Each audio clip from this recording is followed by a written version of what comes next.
Morning po. Kailan po kaya mailalabas ng Marcos administration yung 20 pesos na halaga ng 20 pesos na halaga ng bigas kada kilo po? Tapos na po ba yung guidelines ukol dito? Kasi po after nung announcement, maraming lumabas sa social media. Ano po yung sinasabi na yung bigas ay luma, may amoy. Meron naman pong iba sa ibang lugar mismo, hindi naman sa Visayas kung saan dapat una yung implementation nito. Sabi niyo po na manggagaling din sa mga lokal na magsasaka, yun pong ibebentang 20 pesos na bigas.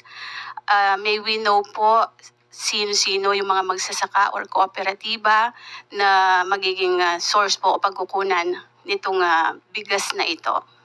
Naunahin po natin.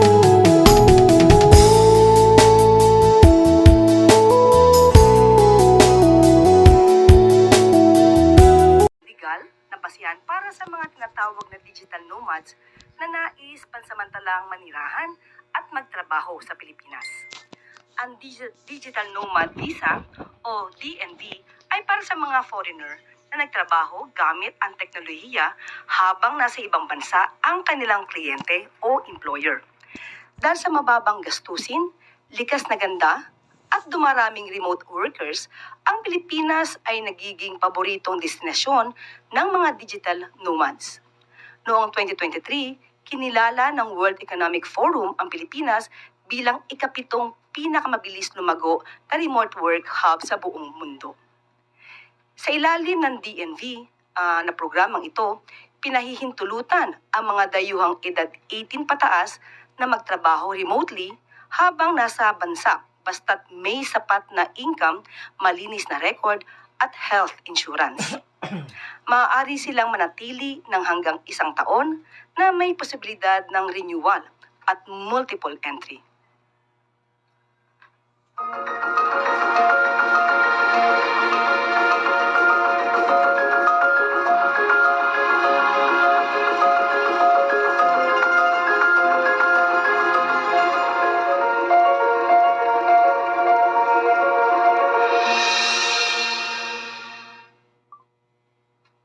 Tatlong bagong destinasyon mula sa Central Luzon ang nominado sa prestigyosong World Travel Awards. Inanunsyo ng Department of Tourism na sa ngayon ay umabot na sa 10 ang bilang na nominasyon para sa bansa.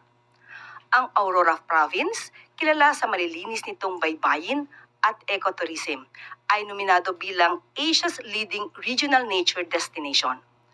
Ang San Fernando, Pampanga, na tinaguriang Christmas capital ng Pilipinas, ay kinilala naman bilang Asia's leading cultural city destination. At ang Clark Freeport Zone na patuloy na umaangat bilang business at MICE hub ay nominado bilang Asia's leading meetings and conference destination. Alinsunod sa direktiba ni Pangulong Ferdinand R. Marcos Jr., mas pinaigting ni Department of Tourism Secretary Cristina Frasco ang programang panturismo ng bansa. Ayon kay Frasco, ang mga parangal na ito ay patunay ng lakas at lawak ng ating turismo mula sa kalikasan, kultura hanggang world-class events. Pagpapatunay din ito ng direksyon ng National Tourism Development Plan for 2023-2028. Ang pag-angat ng hindi lamang mga sikat na pasyalan, kundi pati mga bagong destinasyon na nagpapakita ng ganda ng Pilipinas. Tunay niyang sa bawat baybayin, pista at pagpupulong, ang ganda ng Pilipinas ay kinikilala sa buong mundo.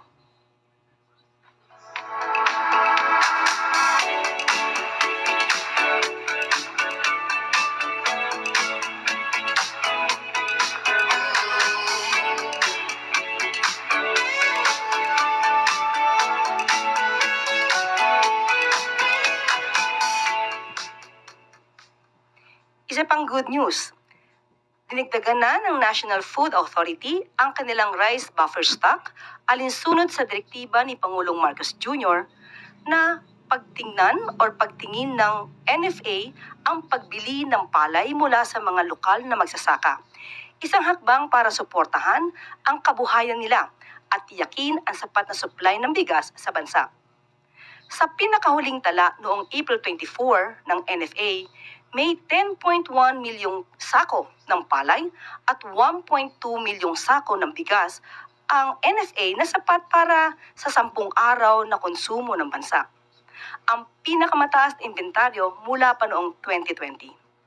Ayon kay NFA Administrator Larry Lacson, may natitirang 12 bilyong piso para sa patuloy na pagbili ng palay ngayong summer harvest.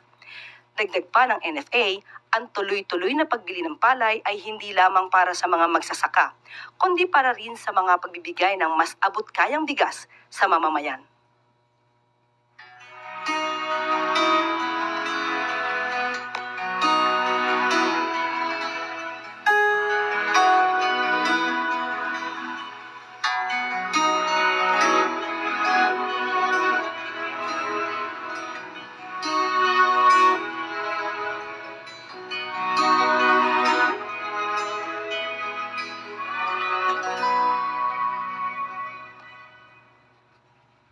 At iyan po ang ilan sa mga good news natin sa araw nito. Maaari na po tayong tumanggap ng inyong mga katanungan. We have a question related to the Digital Nomad Visa Program. Jean Mangaluz, philstar.com. Good morning. The President recently signed the EO allowing the digital nomad visa. So, with the country welcoming more tourists for longer periods of time, is the palace worried that it'll drive up the local cost of living among these tourist destinations? How are we preparing for this? Definitely, if we will have more tourists, we will definitely have more income. And it will definitely also benefit the country and also the Filipino people. At ngayon ay isinasagawa po ang guidelines para po maisapatupad po itong digital nomad visa. At siguro po meron na rin po kayong kopya ng Executive Order number 86 para po makita po ninyo kung ano po yung mga guidelines na nakalagay po dyan. One quick follow-up. But during the height of the POGOs in the country, we saw how the income of foreign nationals drove up the rise of condo units. So are we considering that since the digital nomads are allowed to stay longer, it might drive up the cost of realty property? We will be having monitoring, unlike with the POGOs before. We will be securing definitely the processes regarding this. There will always be security features in order to protect our country from any scammers or any violations of the law. Follow-up question, Ira Panganiban, DZRJ.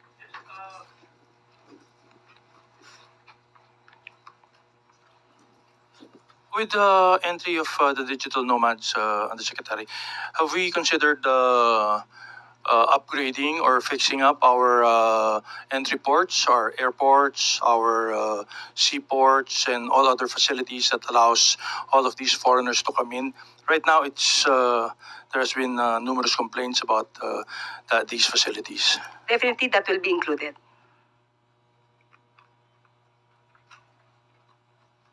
Questions related to that topic? Sam Medenilla, Business Mirror. Good morning, ma'am. Do we have an estimate how much the new policy will contribute to the economy? As of the moment, we still have the guidelines. We will just check on the figures on that. We will just give you the updates. Thank you very much. Moving on, Eden Santos, Net 25.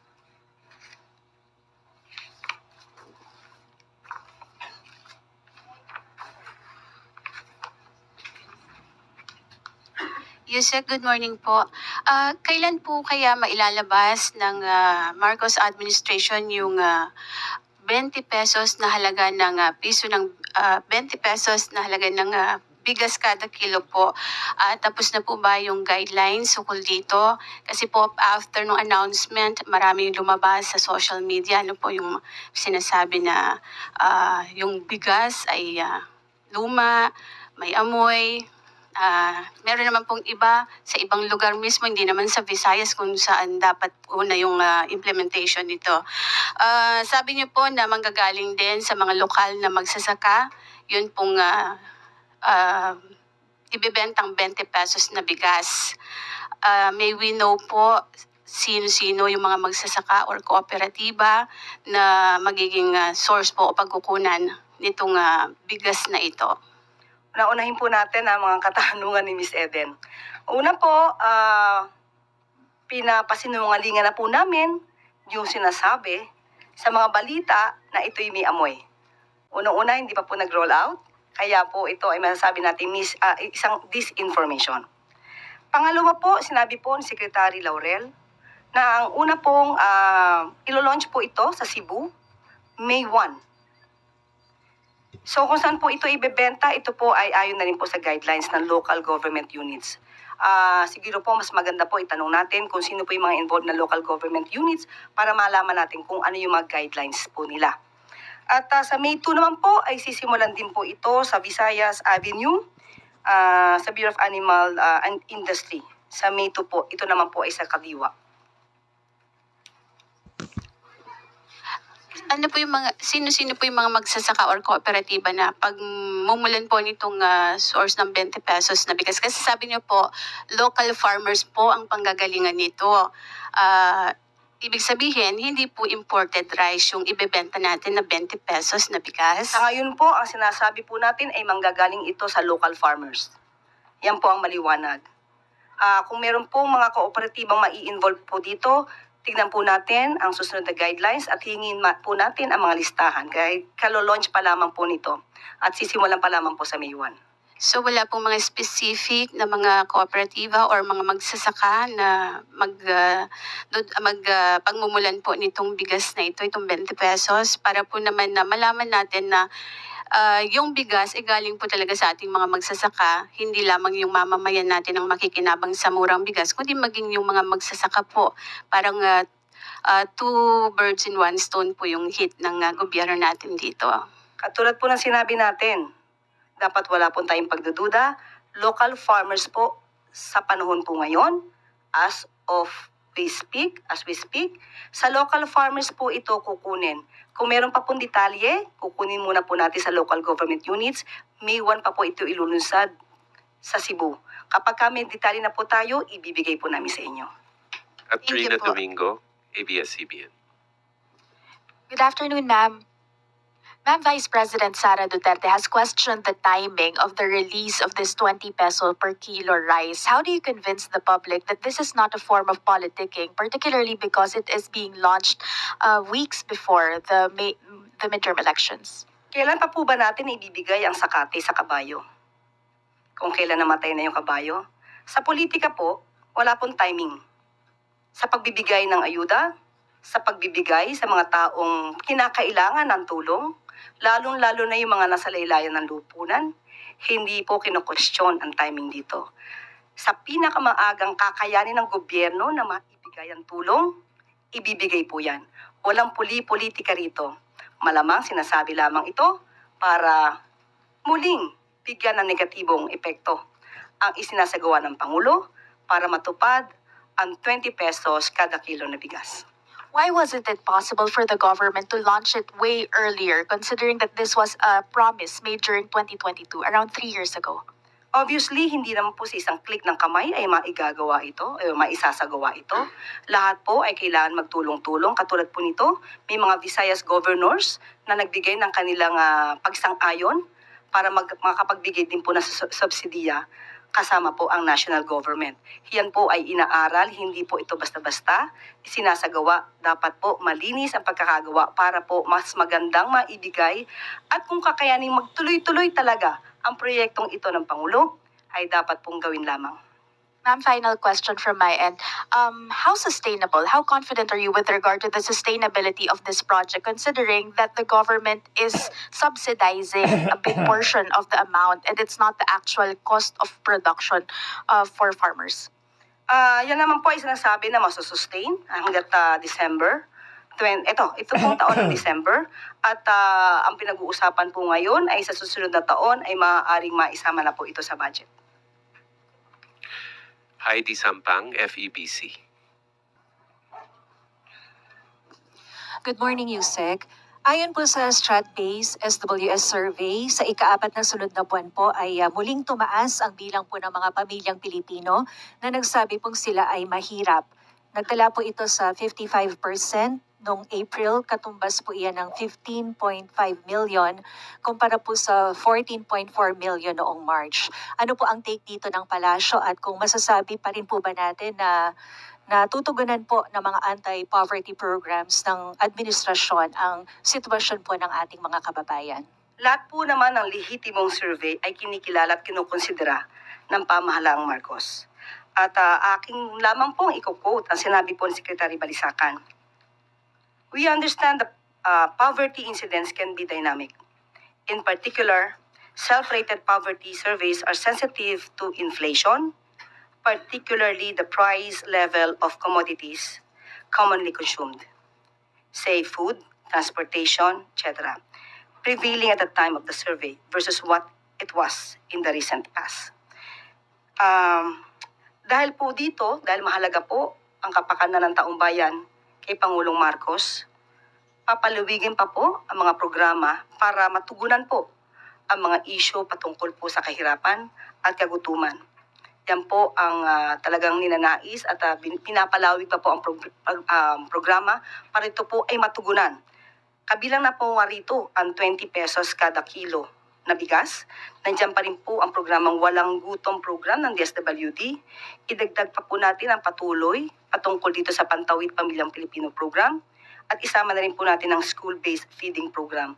Ilan lamang po ito sa mga programa ng Pangulong Marcos para po maibsan ang anumang kahirapan na nadadanas ng taong bayan. Although sinasabi po natin na ang poverty incidence, according to Secretary Balisacan, ay dynamic po. Tristan Nodalo, Newswatch Plus. Hi, Yusek. Good morning po. Hi, ma'am. Ma'am, update lang po dito sa naganap po na incident at trahedya sa Canada sa Filipino Festival. Ano po ang marching order ng Pangulo pagdating po sa pagtulong sa mga biktima? And may data po ba ilan yung naging biktimang Pilipino?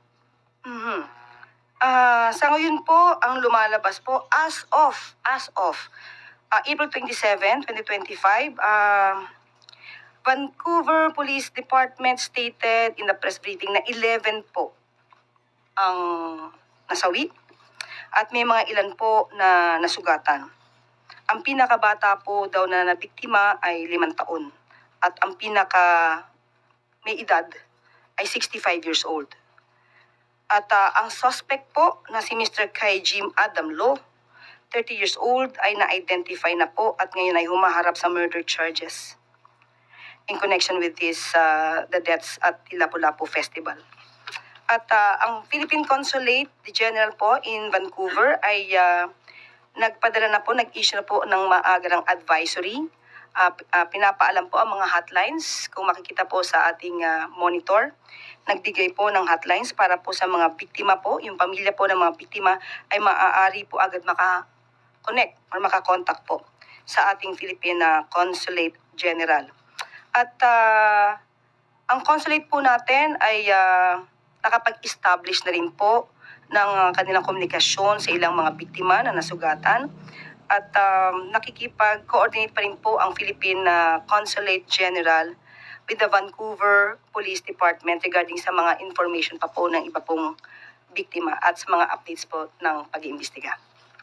Pero ano po ang talagang bilin ng Pangulo is because sa statement niya kagabi, he's very affected with what happened. Opo, dahil po ito'y kapwa Pilipino, minadali po agad na matulungan, ibigay po ang lahat ng maaaring maitulong, lahat ng koneksyon para sa mga Pilipino po natin na nadamay po dito sa trahedya po sa Vancouver.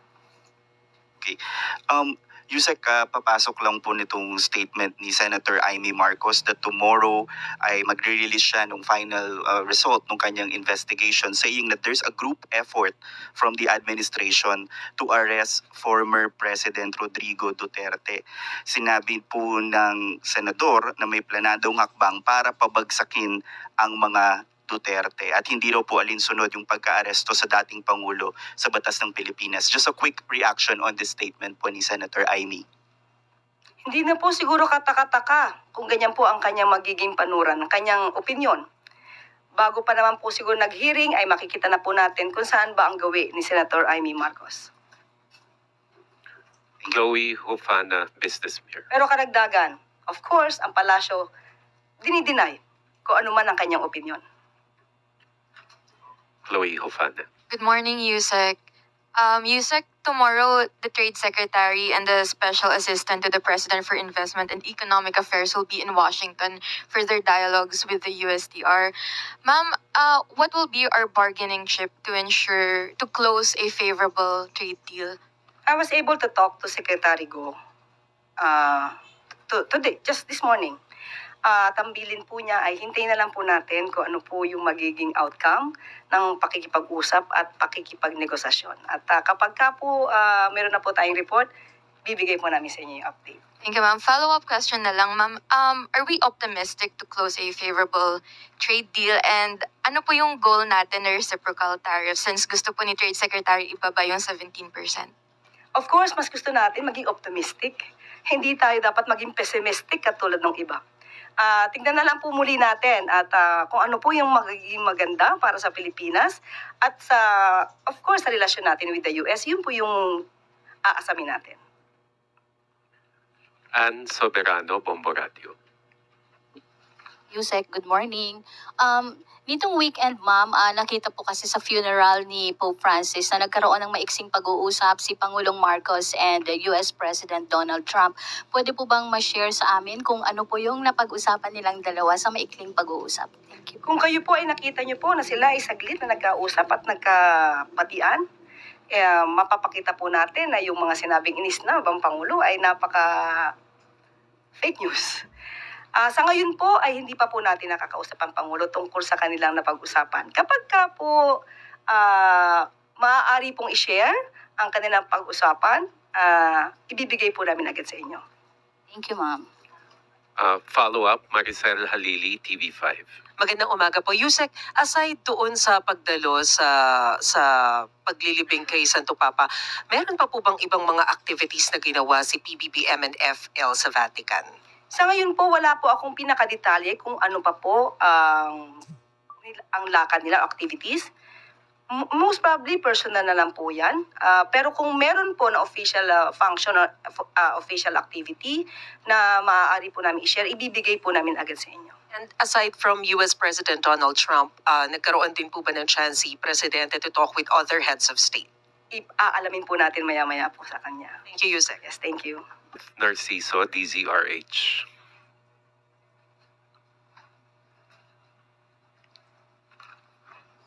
Good morning, Yusek. Ma'am, may plano po ba ang Malacanang na ipatawag si Ambassador Wang Xilian at pagpaliwanagin tungkol dun sa umano'y panghimasok ng China para impluwensyahan ang halalan sa bansa? Sa ngayon po, wala pa po tayong nadidinig na anumang pag-uutos patungkol po dyan. Pero minararapat po talaga na magkaroon po ng malalimang pag-iimbestiga patungkol po dito. Lalo-lalo na po kung ito naman ay may kinalaman na rin sa seguridad ng bansa at kung ano po ang magiging kahihinatnan ng ating bansa kung may mga ganitong klaseng fake news peddlers na umaaligid sa ating bansa. So wala pa pong direktiba ang presidente sa Department of Foreign Affairs to summon the Chinese ambassador and convey the concern over this report? Sa ngayon po, wala pa po nakakarating sa atin. Thank you po. Tina Maralit, Manila Times. Good afternoon, Yusek. Yusek, over the weekend, China's state media reported that the China Coast Guard has seized control of Sandy Cay, one of the disputed reefs near a major Philippine military outpost in the South China Sea. Has this reached the president? If so, ano po ang naging direktiba niya? Opo, nakausap po natin si DG Jonathan Malaya at inalam po natin ang katotohanan dyan. Ayon po sa kanya, ito lamang, kahapon lamang po, ang Interagency Maritime Operation po nagsagawa po ng pagbisita, ang routine and lawful exercise dito po sa maritime domain natin. At dito po sa Pag-asa K1, K2, and K3 at sa mga surrounding waters. Kompleto po nilang naisagawa ito at pinasisinungalingan po nila na ito po ay na-seize ng China. Ayon po kay DG Jonathan Malaya. At asahan po natin ang wala pong alinlangang dedikasyon ng Pangulong Marcos na ipaglaban ang ating karapatan sa ating teritoryo, sa ating maritime rights, lalo-lalo na po dito sa West Philippine Sea. At wala pong tuloy-tuloy pa rin po ang pagprotekta sa lahat ng karapatan ng bansa na naaayon sa international law, pero may paniniguro na ito ay para sa peace and stability. Ma'am, just to follow up po, nataon po yung insidenteng ito na may nangyayaring balikatan exercises between the Philippines and the United States, yung militaries po. Can this be construed as a provocation from the Chinese side? Given na ang binibigay nilang rason ng pagtungtong ng Chinese Coast Guard sa Sandy Cay is to exercise sovereignty and jurisdiction and to carry out an inspection, collect video evidence regarding the supposed illegal activities of the Philippine side. We cannot speak for China. Hindi po ako makakapagsalita ng anuman, kung anuman ang adhikain, layunin o plano ng China. Maraming salamat po. I guess that's all the questions we have, Yusek. Thank you. At bago po tayo magtapos, isa pa pong good news. Tumugon agad ang Bureau of Immigration para arestuhin ang 2 Korean national na wanted sa Interpol sa kanilang pagkakasangkot sa multi-million-dollar investment scams.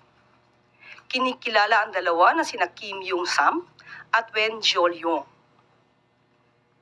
Dahil na rin sa direktiba ng ating Pangulo, mabilis na umaksyon, nahuli sa isang operasyon ng mga otoridad sa Parañaque itong mga taong ito noong April 2022. Kasalukuyan nananatili sa BI Custodial Facility sa Camp Bagong Diwa habang inihahanda ang deportation proceedings. At dito po nagtatapos ang ating briefing. Maraming salamat Malacanang Press Corps at magandang tanghali para sa Bagong Pilipinas.